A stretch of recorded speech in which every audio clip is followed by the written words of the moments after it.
Tonight, there's quite a number of questions. If I cannot finish tonight, I'll continue tomorrow when we have a closing. Is the actual purification of the mind happening before one attains enlightenment? Is the actual purification of mind happening before one attains enlightenment?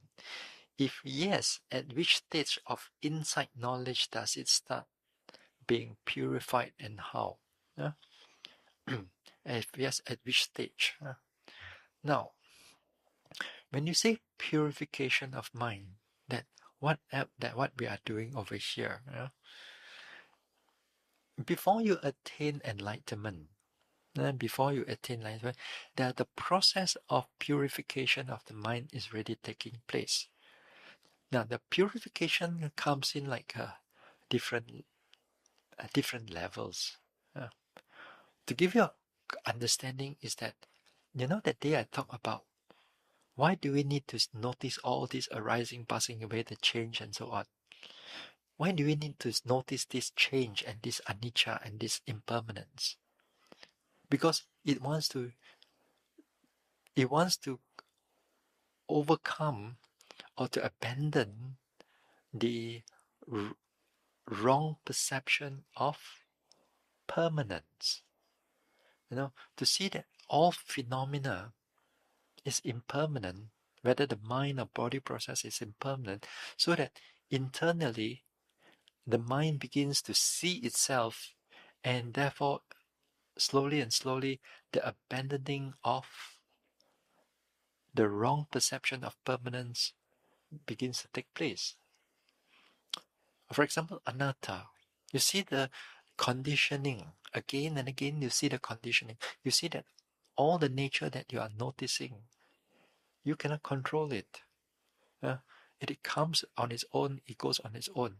And you see mind and bodily conditioning, the intention and the body, the leg is moving, are all conditioning.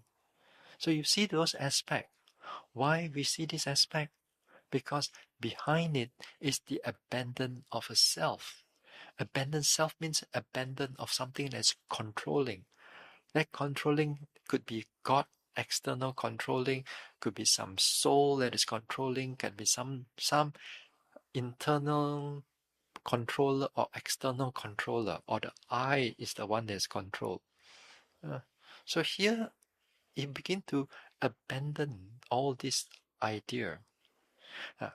In another way, we look at it, it's called purification of the mind, because it purifies the wrong, unwholesome things out. It purifies the unwholesome things out. Not unwholesome, the wrong perception out. It purifies them out. Now,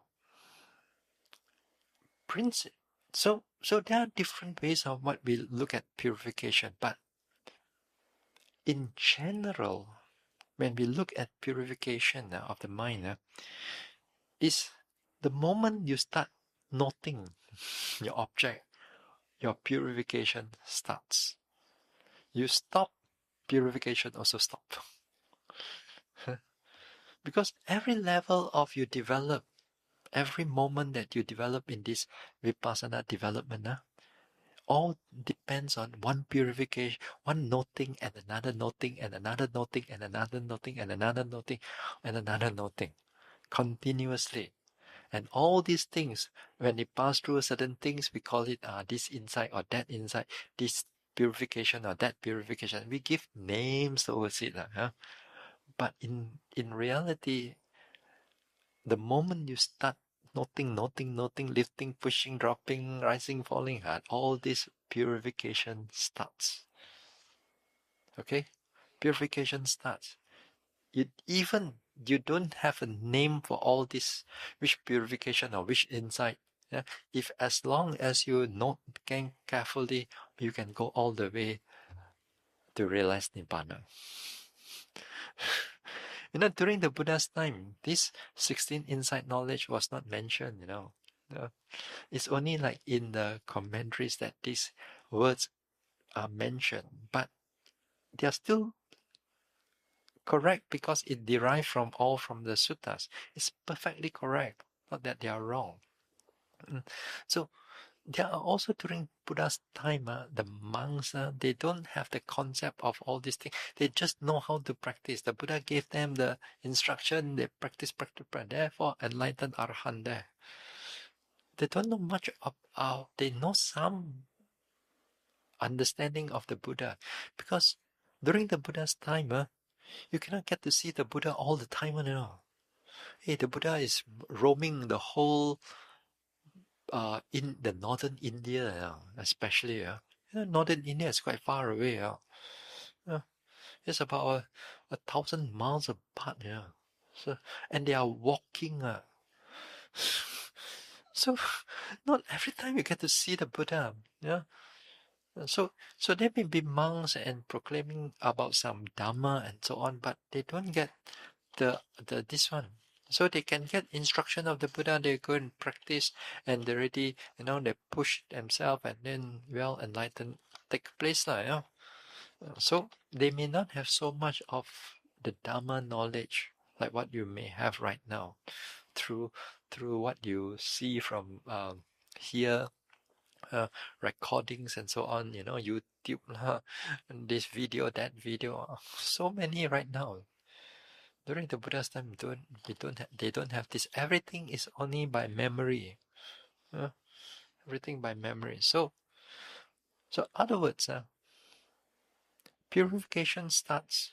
You begin by noting. Begins by the moment you start noting, it condition for the next moment. It give you the the condition for the next moment, and the next moment condition, the next moment, and the condition, and the condition, and the condition. As long as you keep noting, paying attention to your object, your mind is purified, because everything it begin to shows you the true nature of things. That means, other words, behind it is abandoning all the wrong perception of things, of phenomena, of our thinking, and so on.